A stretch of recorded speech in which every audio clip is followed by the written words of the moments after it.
Au bivouac du XZ, tout le monde attend les héros du jour, Gérard Bourgoin et Willy Alcaraz, 8e temps de l'épreuve et meilleure place pour l'écurie depuis le départ. Un accueil triomphal pour l'équipage du Proto 204. Séance de dédicace et récit de l'étape. J'ai fait comme une chèvre, hein. J'ai passé dans les cailloux et les cailloux ils faisaient 1 mètre. La bagnole a sauté en l'air là-dessus. D'ailleurs je crois que j'ai laissé un amortisseur droit, mais on est arrivé à passer. Et puis à mi-course on a commencé à revenir dans les 20 et au kilomètre 150 on est revenu dans les 10 premiers. Ah ben, l'équipe du XZ, le moral remonte. Gérard Bourgoin est étonnant de dynamisme et il entraîne toute sa troupe et ma foi, tout est au beau fixe. Il faut absolument aller de l'avant, toujours de l'avant. Il ne faut plus regarder en arrière, il faut toujours penser qu'à avancer. Et puis ça paye, aujourd'hui on est là. Aller de l'avant, ne penser qu'à avancer, mais encore faut-il savoir dans quelle direction. C'est le rôle des navigateurs. Comme tous les soirs, je prépare les cartes du lendemain. Tout de suite, je suis en train de contrôler le kilométrage par rapport au roadbook et par rapport au tracé officiel de l'organisation.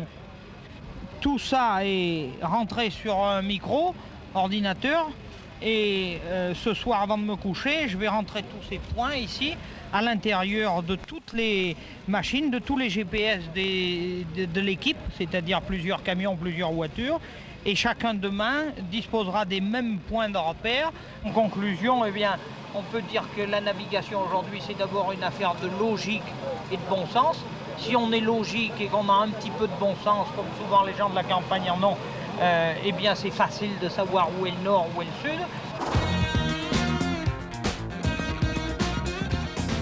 Logique et bon sens mariés à la technologie. Il va en falloir beaucoup aux concurrents dans cette dernière grande étape de désert pour rejoindre Nouakchott, la capitale mauritanienne. En effet, tout peut encore se jouer en tête de la course. Bruno Sabi, un moment égaré, sera remis sur la bonne route par Stéphane Peter-Ancel qui lui offre sur un plateau d'argent une victoire bien méritée.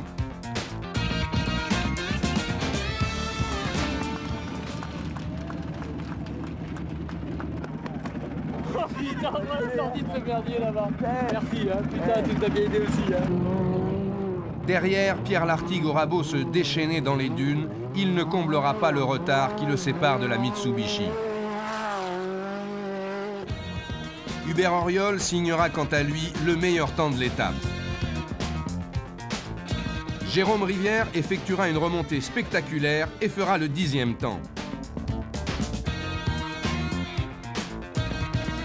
Francesco Perlini, impérial, consolidera encore sa place de leader.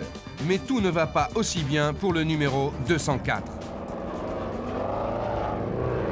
La sangle laissée enrouler autour de la roue, a arraché les amortisseurs et la barre de direction. Alors, on va tout remettre en état et repartir. Vas-y, gaz! Il faudra une nouvelle fois mécaniquer des heures avant de pouvoir repartir. La puissance du Perlini ayant fortement endommagé le train avant du Proto. À la nuit tombée, les hommes livrés au désert, sans point de repère, se regroupent pour tenter de continuer dans un sable mou et prenant.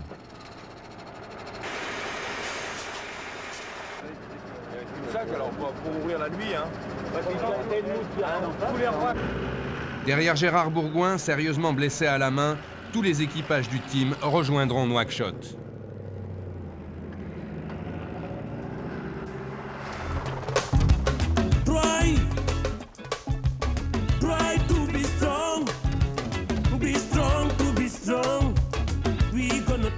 Après tant de sable, enfin l'océan et la dernière étape le long de la côte qui mènera les rescapés jusqu'à Dakar.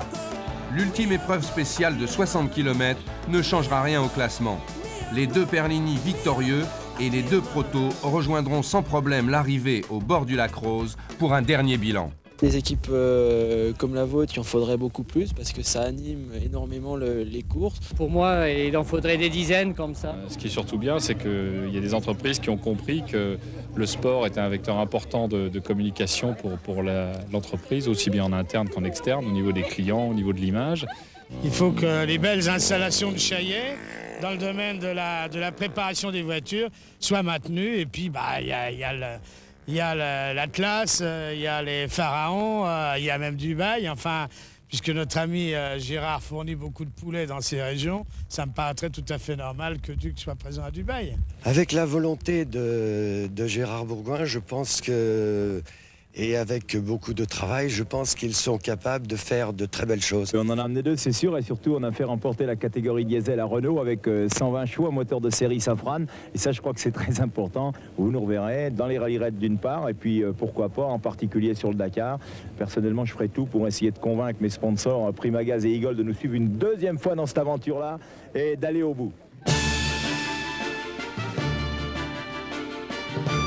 Au terme de ces 16 jours de course, la victoire était bel et bien au bout des dunes pour Francesco Perlini, Giorgio et Vinante en catégorie camion. Victoire aussi pour Stéphane Peter Hansel sur Yamaha en catégorie moto. Pour Bruno Sabi, premier du classement général et leader auto. Gérard Bourgoin et Willy Alcaraz remporteront la catégorie 2 roues motrices diesel. C'est la victoire de toute une équipe. La victoire d'un pilote et d'un constructeur, Gérard Bourgoin, d'ores et déjà engagé dans le championnat du monde des rallye raids.